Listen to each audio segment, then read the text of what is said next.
So anyway, when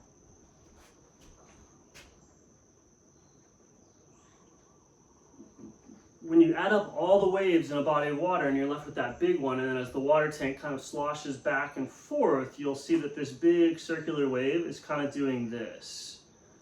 As a smaller wave goes through the ocean, it just goes until it hits somewhere and either is absorbed or reflected back out. And so it rolls because it's continuously moving. When you look at the average wave of the whole body of water taken together as a whole, it's going to be constantly running into something, so you just get this oscillation. So the center point is oscillating, but that's because the giant wheel, the giant wave of the entire ocean, if it was to crash into any particular shore, is kind of like that, and then it crashes and it absorbs, and then that means that the sum total is going to be the other direction, basically, because if this direction is absorbed, it leaves all the waves going in the other direction, so it will suck that out until it's absorbed back and forth. So no matter what, when you're looking at the collective or the meta oscillation, you don't get a rolling force. So it's the exact same thing as rolling.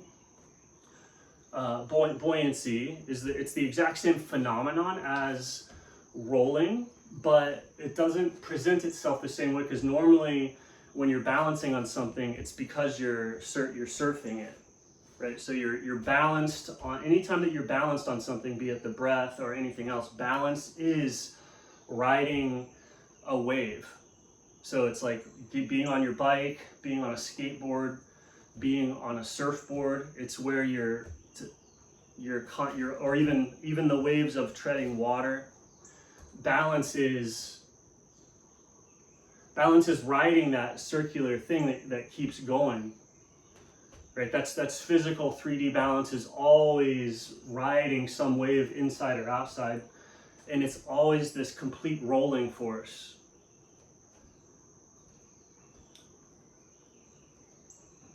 Not balance, sorry. Balance. Buoyancy, like pressure balance is what I mean. So buoyancy, though, doesn't have that complete rolling force. For the most part, it just kind of goes back and forth. So it's just this there thing, and you can feel it. It's anywhere. It's present anywhere that it can be felt, right? You would say, oh, it's going to be right there in the center of the body of water, and like right in the center of the body of water, that's where the balance point is going to be for this. That's where but that's not. Water's not separable. If it's one body of water, it's everywhere. So that balance point that is, maybe you could think of it almost mythologically as being in the center of the body of water, is in actuality just anywhere that it's felt.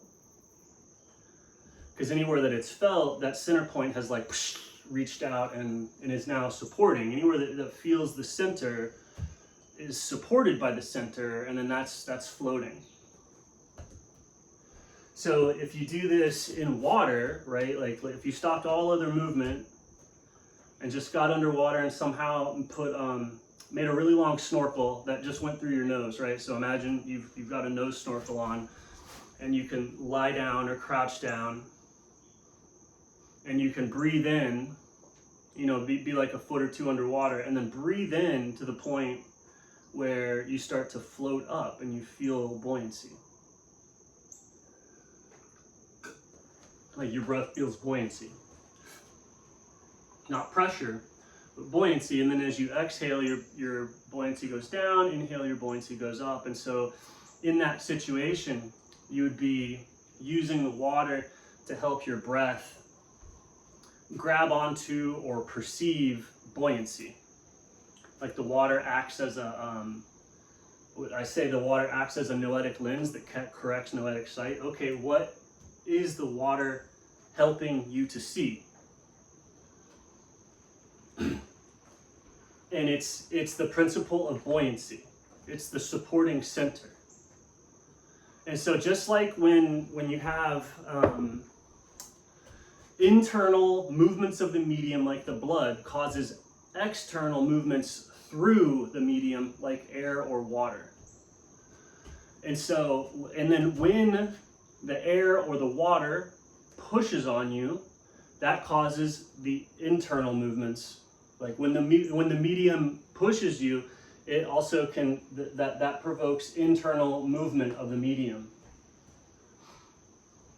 So when you do things outside of the body, you're doing the exact same thing inverted inside of the body, right? So whenever you're finding your buoyancy, whenever you're finding the principle of buoyancy, you're finding the principle of buoyancy.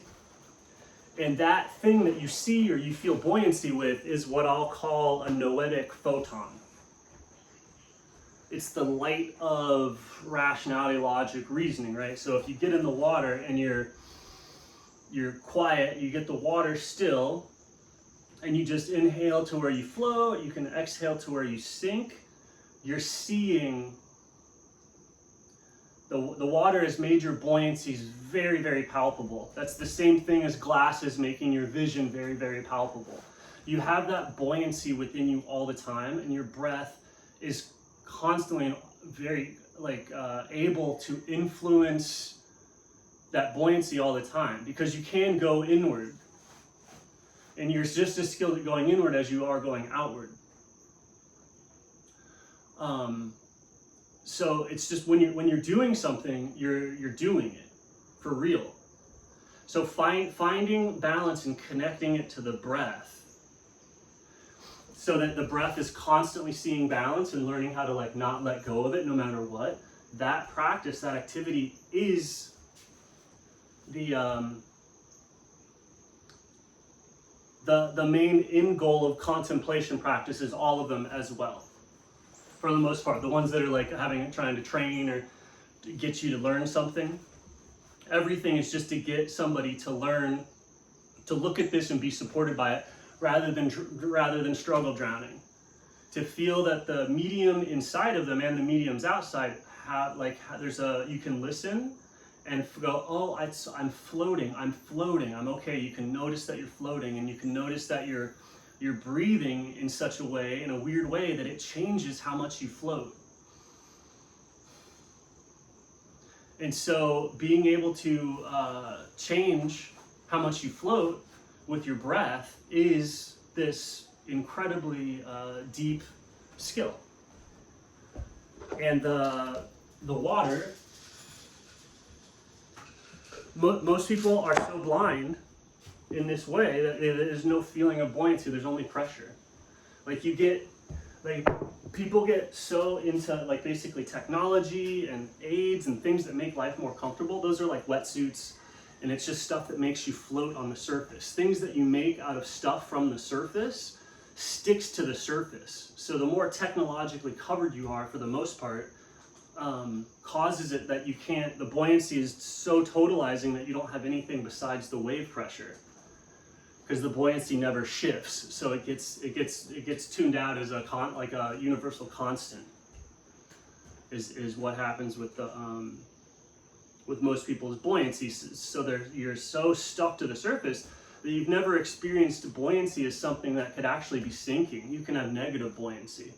People only have overwhelming positive buoyancy that never lets them sink below the surface or the superficial things of reality.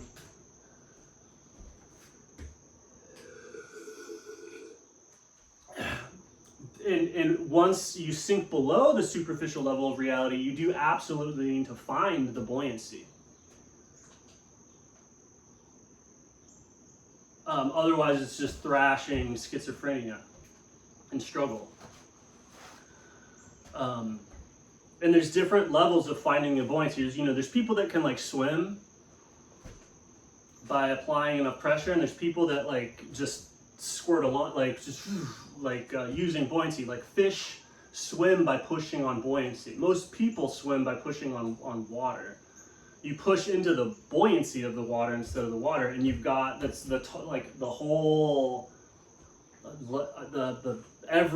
power of every wave in the entire ocean is suddenly the thing that your movement is pushing off of.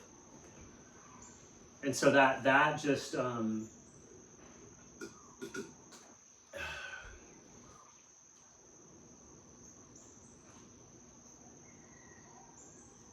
yeah, it's just useful. And so I've been telling people it restores noetic sight. And that's what I mean by noetic sight. So the thing, whatever you're sensing buoyancy with in any situation, the support of the totality of being from being centered, what you sense that with is, or the way that that information is arriving to you, the way that the information is arising to you from centered, wherever buoyancy is coming from, it comes from there with what I'll call a photon of noetic vision. So whatever it is that transmits support from the center of the medium that you're in. So whatever it is, whatever part of the water or whatever it is that allows different parts of the water to just float you, independent of what any wave or current or what you're doing in the water, there's some sort of communication between you and every single part of the ocean if you're floating, if it's somehow pushing up on you. And so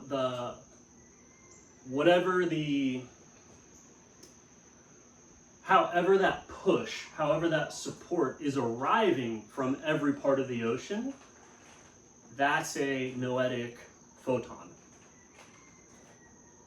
That's a noetic wave. That's noetic light.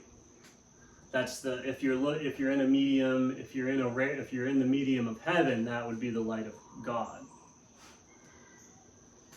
If you're in a swimming pool, that's just your flotation. But it's the same type of wave in both cases. Both cases are the same wave. So it's the same vision. It's the same spectrum of energy that you need to look at in order to see God. It's the same, it's the wherever it is that you feel balance or flotation is that spectrum. And that's the spectrum that you have to look at to have athletic skill. It's the spectrum that you have to look at. It's the light spectrum that you have to look at to be an artist. It's the light spectrum you have to look at for kind of everything. And so people's technological world today has everyone is basically incredibly nearsighted. So the noetic spectrum is just a blurry nothingness, and then people just pretend like it doesn't exist. And so the water, the tonal silence using the water rapidly restores noetic vision. Yeah. Anyway.